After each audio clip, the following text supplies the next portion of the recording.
প্রশাসন আমাদের কাছে মনে হয় একটা বিএনপির দিকে ঝুঁকে গিয়েছে। নির্বাচনে কতটা নিরপেক্ষ হবে, প্রশাসন কতটা নিরপেক্ষ থাকবে, সেটি আসলে এখন আমি শঙ্কা প্রকাশ করছি।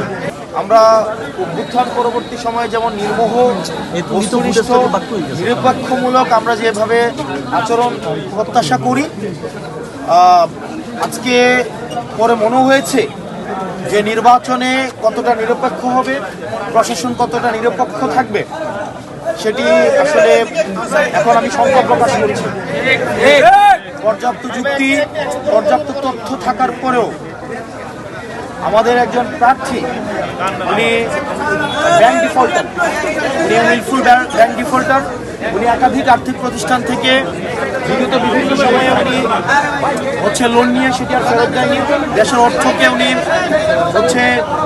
তছরুফ করেছেন এবং ব্যাংক ডিফল্টার হওয়া সত্ত্বেও উনি সেটিকে, এই তথ্যটি যখন গোপন করে এবং হাইকোর্ট স্টে দেওয়ার তথ্যটি যখন গোপন করে, এটি ব্যক্তিগত তথ্য গোপনের পর্যায়ে পড়ে।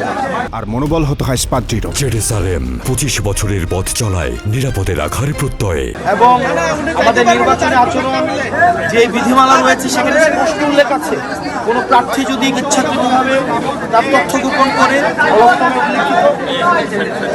তাহলে সেটি তার প্রার্থিতা বাতিলের যে বিধান রয়েছে। কিন্তু আমরা দেখতে পেয়েছি প্রশাসনের কাছে আমরা পর্যাপ্ত তথ্য প্রমাণ এবং যুক্তি উপস্থাপন করার পরেও সেখানে প্রশাসন কতটা নিরপেক্ষ আচরণ করতে পেরেছে সেটি আসলে প্রশ্নবিদ্ধ।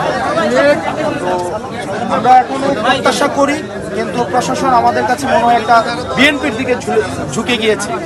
সহজ কথা, প্রশাসনের যে দ্বিচারিতামূলক আচরণ সেটি নিরপেক্ষ, সুষ্ঠু, অংশগ্রহণমূলক নির্বাচন কতটা হতে পারে সেটি নিয়ে আসলে আমরা শঙ্কা প্রকাশ করছি।